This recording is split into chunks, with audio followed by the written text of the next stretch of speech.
part of the ethos of music. Yeah, okay, absolutely. Dude. I've talked to Taylor about this a few times, but she grew up in the country world in Nashville and in high school and coming up, and she was underneath a lot of these big country singers, and she raves about how together they are, how they maneuver on tour and stuff like that. How was it rocking with George Strait around the country? George is the best, man. George doesn't play a lot of shows, but we played as many as we could with him. And I think I almost talked him into pseudo coming out of retirement. He was playing convincing less and less shows, and we had a lot of fun playing a few shows with him. I was like, hey man, many of these as you want to do, let's do them. So we picked up and played more, and I think he had fun doing it too. And I don't know, we just have a good time. That's awesome, man. Yeah. Favorite city? I mean, I like a lot of cities for different reasons. My favorite venue to play in is probably the Forum in Los Angeles. Yeah, just because it sounds so good. And it also has, you walk down the hallway and it's like they have all the people that have played there on the walls, like Led Zeppelin, as hell. just crazy shit. You're just like, yeah, I'm gonna go play the Forum. You can feel history in some of these arenas and stadiums. The Forum feels like it was made for that. Obviously the Lakers for music, and everybody, it has but the wood yeah. and it has the sports history too, but the music history of it is incredible. That's awesome, man. Wonderful. I haven't heard that one yet, the Forum. Do you remember your first concert? Ooh. My first concert was probably Bon Jovi at Rupp Arena with Skid Row opening. Oh, wow. And Skid Row was so loud, I had to go out in the hallway. I was like, I was maybe I was eight or nine. Okay. They were hammering. Yeah. That's amazing. I love it. But it was fun. Yeah. So big Bon Jovi fan. Yeah, I like Bon Jovi. I mean, I grew up in the 80s, man. So all that stuff is good.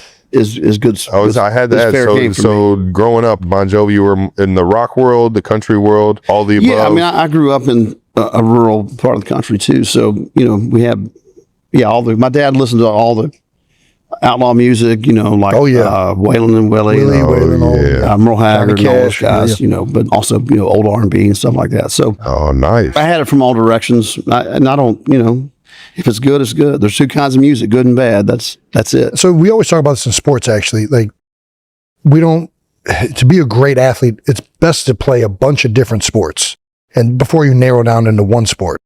Do you think it's similar? Like, do you think playing and listening to all these forms of music and then narrowing down into like a specific genre makes you a better musician?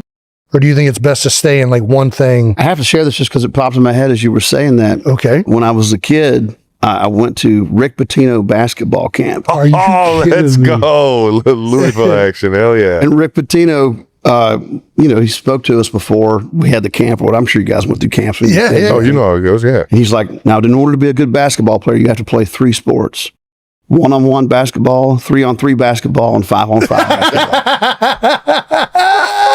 That's a banger. That pops in my head as you were saying that. But I do think there's something that can strengthen you as a musician if you can, kind of at least have a working knowledge of a lot of different kinds of music. Absolutely. But at some point, all these influences kind of converge into whatever it is that you are, and that's what that is, So I love it. That's awesome, man. Do you remember your first concert you played?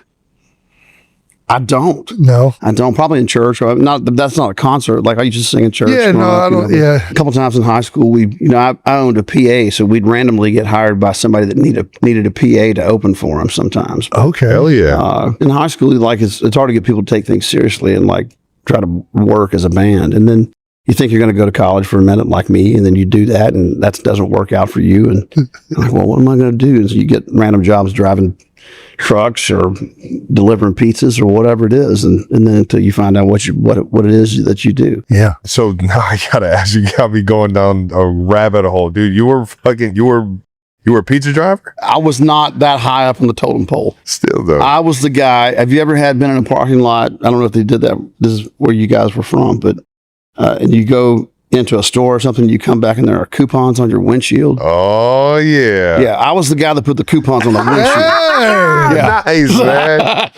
Running around in the parking lot, that's fucking gold, man. Basically, I mean, giving people money, essentially. I mean, Right. Like Santa Claus. Like Robin Hood, man. This is sweet. What process of music making do you enjoy the most? Oh, yeah. Writing, working out the sound and melody. I guess that all kind of goes I on the was same going to thing. say, do you even Performing, like what's the best part? Oh, it's all part of one wheel for me. I like it all when it's working. I'm frustrated by it all when it's not, but I do enjoy writing.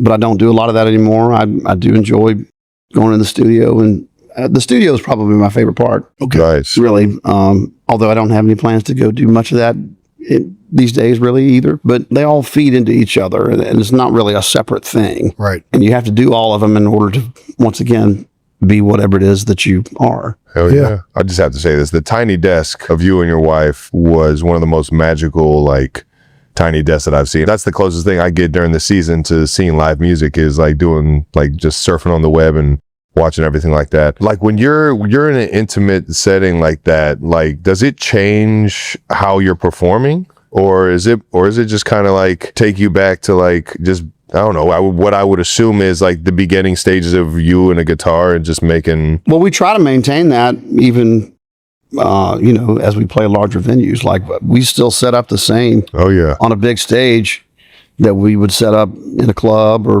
we don't change our setup.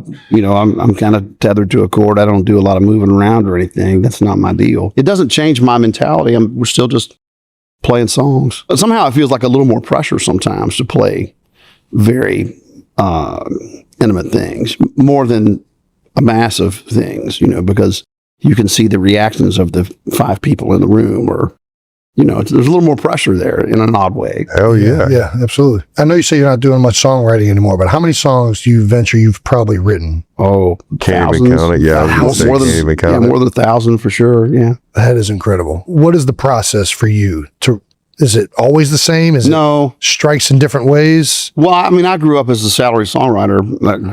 I came up in the business as that's the songs you've written are insane. Yeah. As songwriting, Yes. and to the point that I was a salary songwriter in a publishing house. And so we would show up at the, crack of noon or something, and we make appointments, and it feels very not sexy when I describe it that way, but that's what we did. We worked it like a job, and you come in, it's a very workman mentality.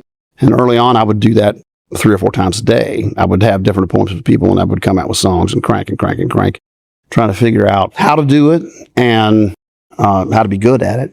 Oh yeah. And eventually you figure something out, or you get lucky enough to make people think that you did. Yeah. And that's kind of what that is. But the process can be different.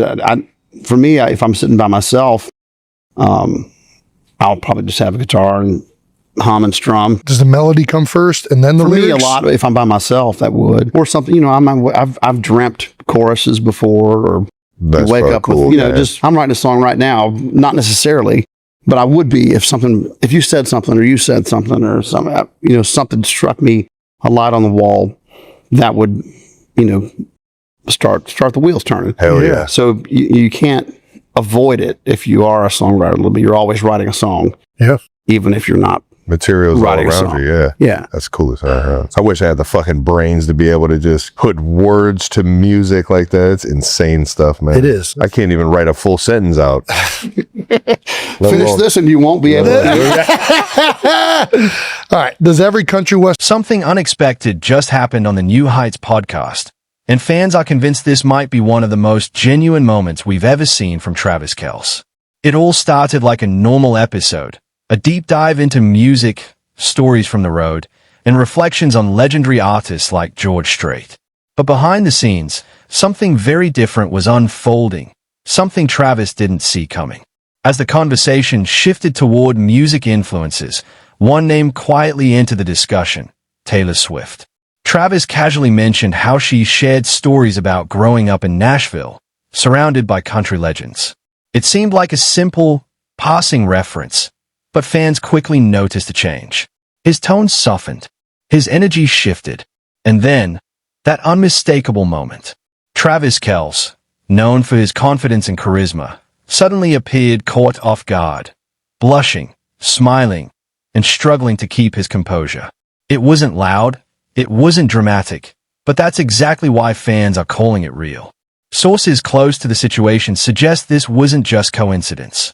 The timing, the mention, the reaction, all point to a subtle but meaningful surprise connected to Taylor Swift herself. And here's what's making headlines right now. This moment didn't feel staged. It felt personal. No big announcement. No over-the-top reveal. Just a quiet, genuine reaction that's now going viral, especially among fans who've been closely following every step of this relationship. Because sometimes the smallest moments say the most. And if this is any indication, there may be even bigger surprises coming sooner than anyone expects.